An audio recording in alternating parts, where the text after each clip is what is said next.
भजन करो उस रब दा जो दाता है कुल सब दा। अंदर जो वस्तु है वो वहां से शुरू होगी, वो अंदर बजर का पाठ से, और वो सतगुरु के नाम की कृपा से खुल सकते हैं। योगी लोग अपनी साधना से खोलते हैं, बहुत वर्ष बीत जाते हैं, और नाम की कृपा से, सतगुरु की रजा से इस नाम का इतना प्रभाव होता है, अंतःकरण साफ होकर ये रोम रोम करनाने लग जाएगा। आत्मा समय समय पर रह रहकर ईश्वर को रोना शुरू कर देगी, तो समझो आपका सब कुछ खुल गया, सुषमना भी खुल गई, ब्रह्मरंध्र भी खुला हुआ है। तो जब तक प्रेम जीव में नहीं आता तब तक मुक्ति का अधिकारी नहीं होता। जब सत्संग सुनकर उसकी आंखों में तो पानी नहीं पड़ रहा है, या सुमरण करते हुए अंतःकरण में उसमें ठेस नहीं लग रही है, तो भक्ति प्रवेश नहीं हो पाई है। कोशिश कीजिए और ज्यादा। नाम सुमरण आप कर रहे हो तो सुमरण अपने जगह जमा हो चुका है, आपका हो रहा है, लेकिन अभी कमजोरी फिर होगी। उसका एक और तरीका, फिर सेवा कीजिए। आप सेवा करके देखियो किसी धाम पर अपने बंदी छोड़ के पर अपनी सत्संग में हाथ से सेवा करके देखना, और हो सके तो बर्तन तक साफ कीजिए, हो सके तो जूते तक भी साफ कीजिए, फिर देखना आपका सब कुछ खुल जाएगा। पर ये काम नहीं हो, ये होगा जो बात बनेगी। हम एक बार दिल्ली गए हुए थे, अभी 5-6 महीने हुए, फोटोओं के सिलसिले में एक गुरुद्वारे में चले गए। हमने ये चंवर लेना था। उस गुरुद्वारे जब हम जाते हैं तो हमारे जूते निकलवाए कि जूते निकाल दो जी। जूते निकाल करके टोकन दे दिया, और एक ने जूते लिए हाथ में। प्रथम तो उसने साफ किए, माथे से लगाए, फिर दूसरे को दे दिए कि वहां रख दिए, फिर उसने अपने रुमाल से जो लाया हुआ था साथ उससे साफ किए।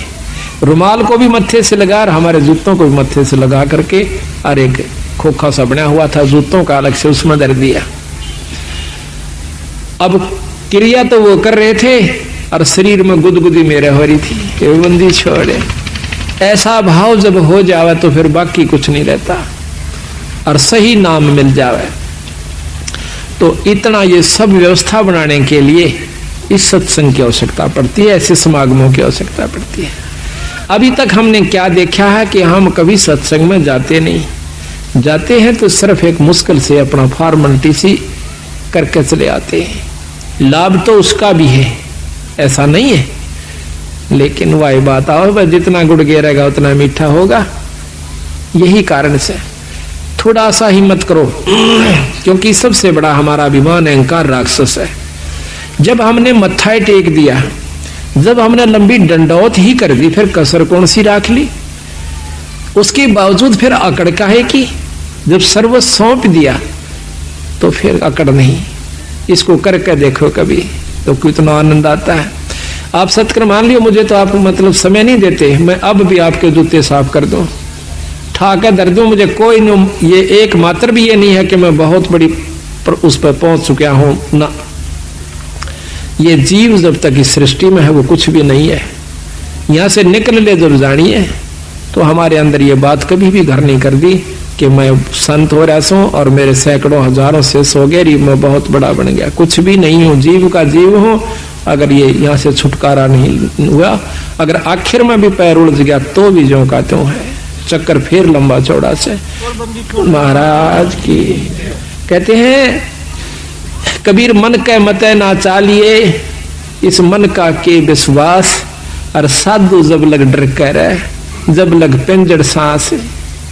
जब तक तेरे शरीर में सांस है ना, तब तक विरा रहना सावधान है। अड़ बड़े बड़े बिगड़ गए।